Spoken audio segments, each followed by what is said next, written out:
Welcome back. It's Gauntlet of Greatness time. Fires versus Jund. Now, Jund, probably fresher in many of your memories than the Fires of Yavimaya deck, but let's check out Fires. That's the one I'm going to be piloting this time around. Fires of Yavimaya is an enchantment, came out in Invasion, gives all of your creatures haste, and it's a giant growth. You can sack it for +2/+2. Now that haste ability turned out to just play super nice with several of the cards that were in the Mercadian Masks block, like Blastoderm. 5/5, oh, it fades, but if you get to hit them the turn you play it, now it hits for 20 instead of fading away while they're at 5, because it only did 15. Similarly, the fading card Saproling Burst isn't really designed around the fact that these guys have haste. Normally, you play Saproling Burst, you make a guy at 6/6, but it's a 5/5 by the time it has the ability to attack. Fires of Yavimaya changes that. That combo was just really good. I mean, you've got your ramp deck shenanigans anyway, birds and elves accelerating into reasonable stuff. Chimeric Idol is a solid 3/3 for 3 creature. Flametongue Kavu, the set after Fires of Yavimaya. I guess I'm supposed to say we printed Flametongue Kavu. I was definitely in the conversation, which, this guy was too good, but you got to push the envelope sometimes. Your Magic's not exciting, right? Anyway, that's the Fires of Yavimaya deck. It is the 4 seed in this group. I'm not convinced that sort of late 90s, early 2000s era creature deck can hang with the best decks in Standard, but it's a nice take. It was very good at the time. It was good for, the whole year that those cards were in Standard together. And, wanted to get a little more green and red into the tournament anyway. All right, let's check out the opposition. So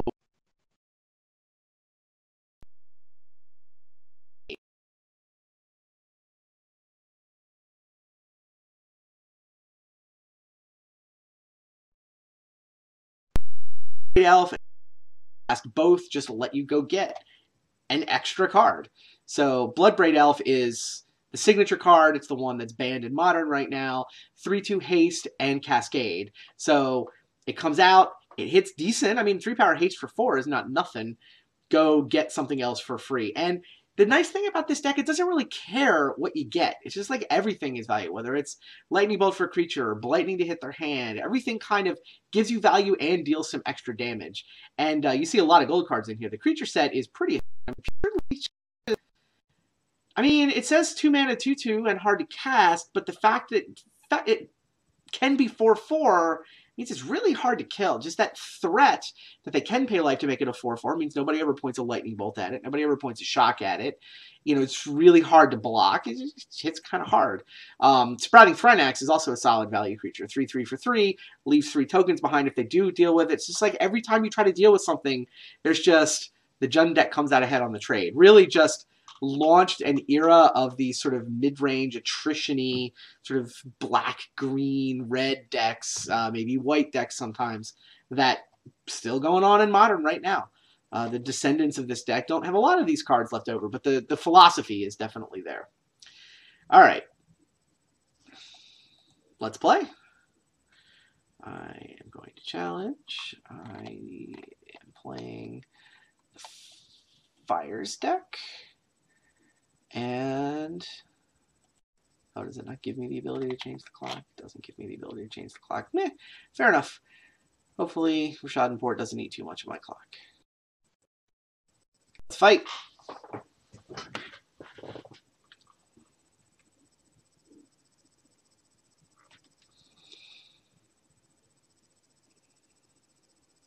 Oh, that helps.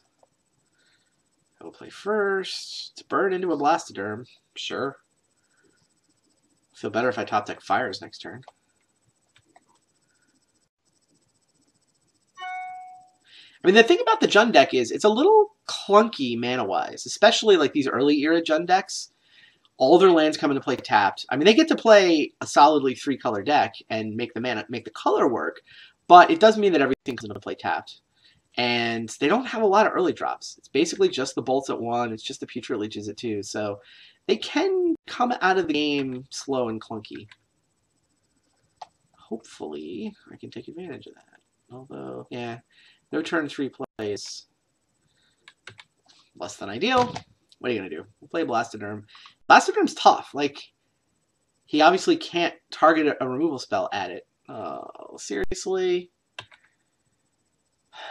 Alright, fine.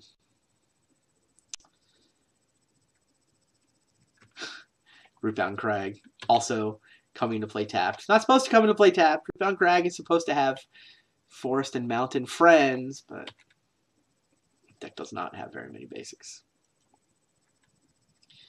Yeah, I still got nothing. And bolt on the bird. Suddenly he has time.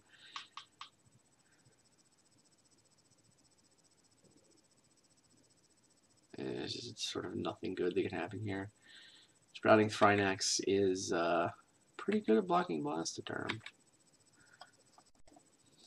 But maybe it's hard for him to block 3 Blastoderms. Let's hope 3 Blastoderms is good enough. And how good would this draw be with the fires? Blood Braid. What'd you get? Spin the wheel, survey says. Bolt me. Even worse. He's not attacking into me either, right?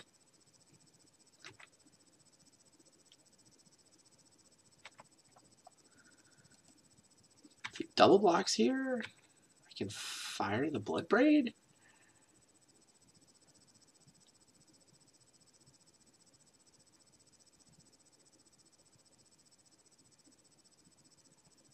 Yeah, I think I fire the Blood Braid.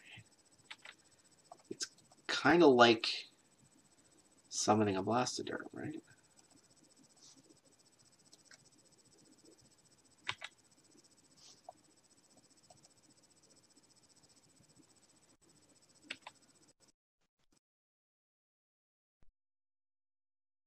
Three tokens.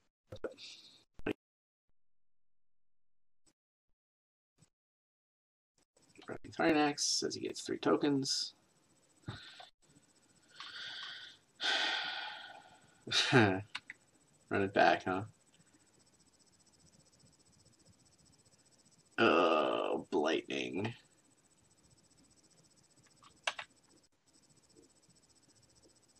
Wow. I'd rather have a second Blastoderm. I mean, a third Blastoderm or a first Saproling Burst. I don't have the 5th land yet.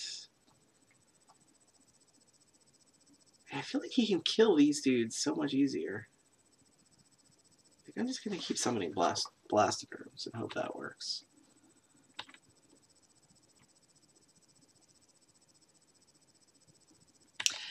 Oh, I guess there is this too, isn't there? It's the part where he just keeps attacking me.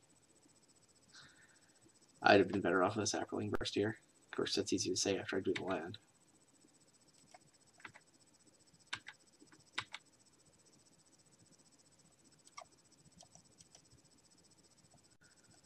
Guess there's no reason to hold.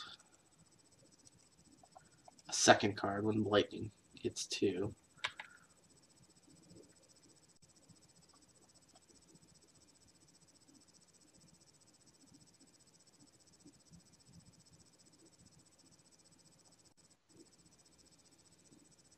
You have more? Oh, Garrick. A Planeswalker.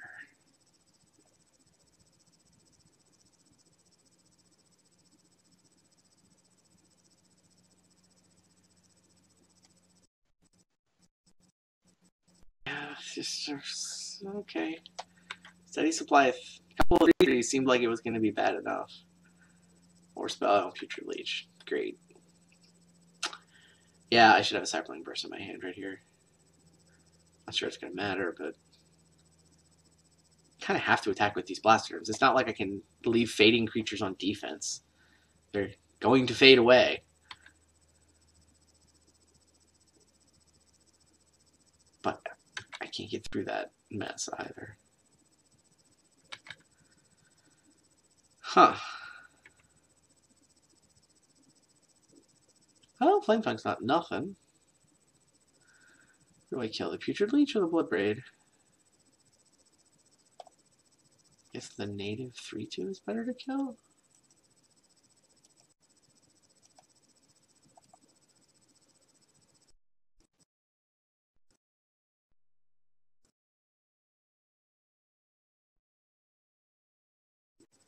Is his overrun actually an issue? He can... Yeah.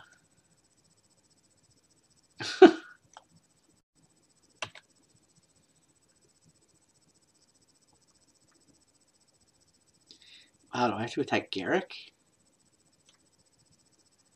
Kinda do. Alright, if he doesn't block, he's obviously dead. If he goes chump chump, then his overrun gives him 8. What is it? 1/4/4. And this guy, sorry, yeah, 4/4, and this guy's 5/5 can go to 7/7. It's 5/9. I actually just die to the overrun ability next turn, even if he chump blocks twice.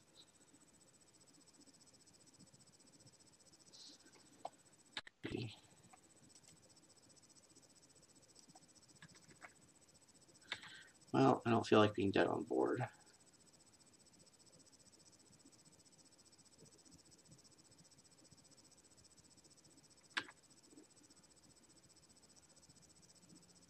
think the extra blocker makes me not dead. 4. This guy tramples 5/6. This guy gets to 7. Oh, I think I'm still dead. If he goes for it.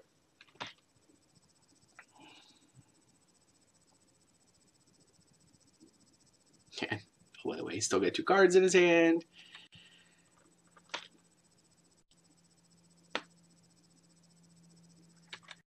Yep. Still dead. Wow. Sprouting Thrynax. Kind of forgot about that guy. Yeah. Yeah, I did the math too. It's not great for me. Didn't get any better if I left the blaster back.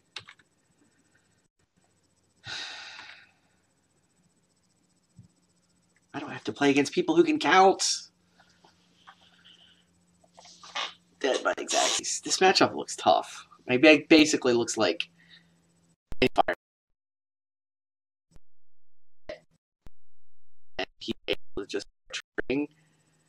Yeah, I'm in trouble. All right. Well, I definitely want these Dust Bowls because his mana base is a little fragile. Everything's non-basic. Many of them attack. The rest of these don't really do much. I don't think Obliterate does anything in particular here. I mean, Fire Ice is not all that exciting. I can kill half a Bloodbraid Elf. It's not like he's got mana critters.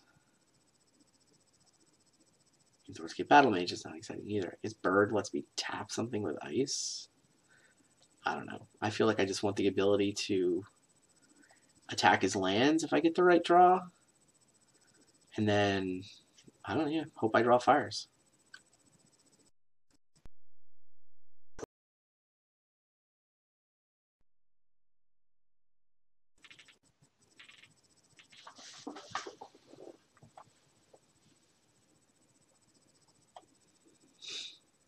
Yes, I would like to play first.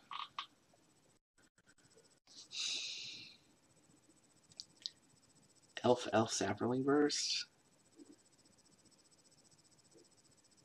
I mean, I feel like accelerating into powerful things is how I win this game. I feel a lot better if there was actually a red mana in here so that fires would be a good top deck. But I don't know that I want to go to 6. Draw that's almost good.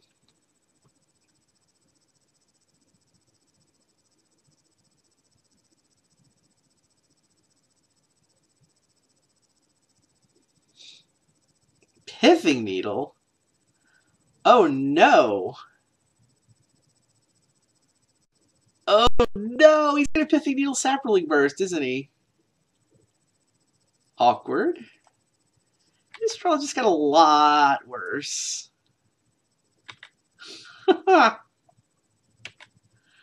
Wow.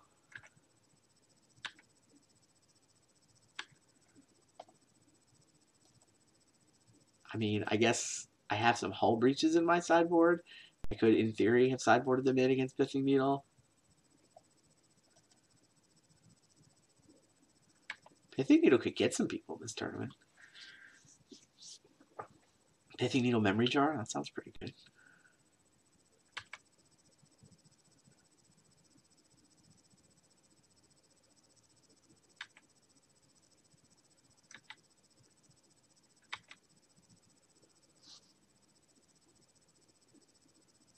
What do I do? I'm out of stuff. I had this kind of mediocre-ish draw that I thought would be saved by a turn 3 Sapperling Burst. He needles my burst on turn 1. Plays an effectively 4/4 creature on turn 2. Lightning me on turn 3. Wow. I just feel totally outclassed.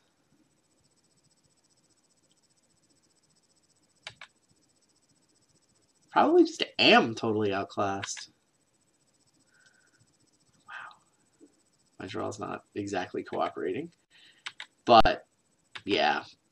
Playing out this matchup once makes me feel like I don't know how many of these I would win if we play a 10-game set. Jeez. I mean, I'm sure I can take a couple in a 10-game set. I don't know how many matches I can take. Yeah, great. Another Blightning.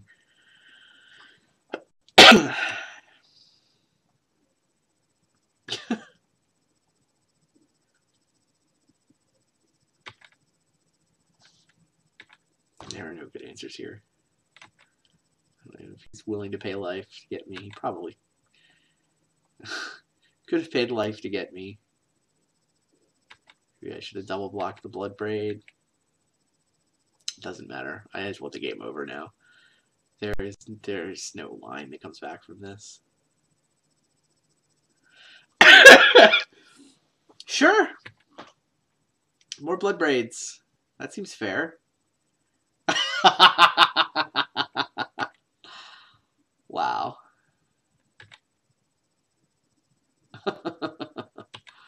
Clearly, he should have paid 2 life last turn. I guess. I wouldn't die anyway. I'd be jump blocking the Putrid Leech. I should have ported him in his upkeep. He's a mana short of actually doing that. Ah, sigh. Yeah. Alright, that was a beating. You know what I'm going to do, though, is let's actually talk to Shadow.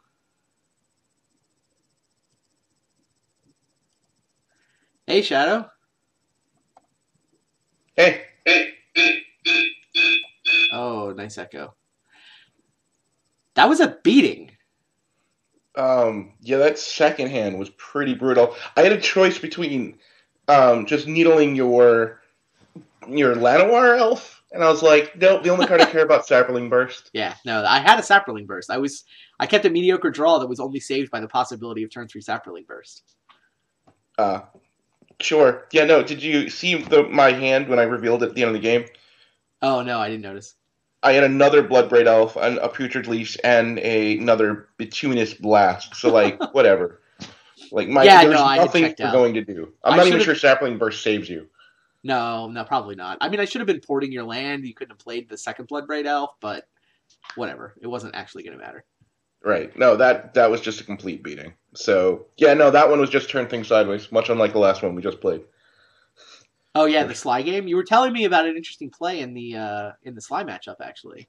Yep. So at the beginning of that game, beginning of the very first game, I actually had the same hand the second game, which is funny. But the beginning of the first game, I had Jackal Pup, and then I just played the Mog Fanatic, and I had 2 lands in play and like 3 lands and a Fire Blast in my hand, and I was staring at your Exalted dude, thinking, yeah, should I Fire Blast this guy? I went turn 1 Noble Hierarch. Feels really aggressive, but I had no other gas. And then once I didn't do it, I was like, yeah, nope, totally should have Fire Blasted that guy. Fire Blast the turn 1 Noble Hierarch. That hand, I was so deliriously happy when Noble Hierarch survived that turn. Because my hand was Fetch Land and Lotus Cobra and another Lotus Cobra, and I just being able to play a Lotus Cobra and then the Fetch Land, just I got to just dump my hand so much faster. I Oh can't. no, my heart just sank as you did that whole turn, and I'm like, all right, if I get into this position again, I'm going to do it. The next game, I had the same exact hand, but instead Okay. of drawing a mountain, I drew a shock, which put me That's back a turn, which then lets you mana leak my Mog Fanatic, and then I just couldn't, or the Mog Flunkies, whatever they're called, the 3/3s, yeah, the flunky. just didn't let me, get enough speed on you, and then you were able to overrun me too. So It can't be right maybe I to should have Fire done it that Blast. game. It cannot be right to Fire Blast a turn 1 mana creature very often. It can't be, but it would have been that game if I had known your hand. So if you just played with your hand facing me, Yeah, that but would the have helped. Psychic, you can't count the Psychic play against you. Okay, that's fair. Anyway, you definitely got your revenge on me here. That Jund deck looks pretty good. Yep. Like I said, I hadn't seen it before because, as you know, I'm more old school. So Fires of Yavimaya, I understand. This deck just had a whole bunch of multicolored cards, but now you just play them, turn them sideways, and let the card advantage win it for you. Pretty much how that deck works. All right, well, good games. Good games. See you guys out there next week. More Gauntlet of Greatness.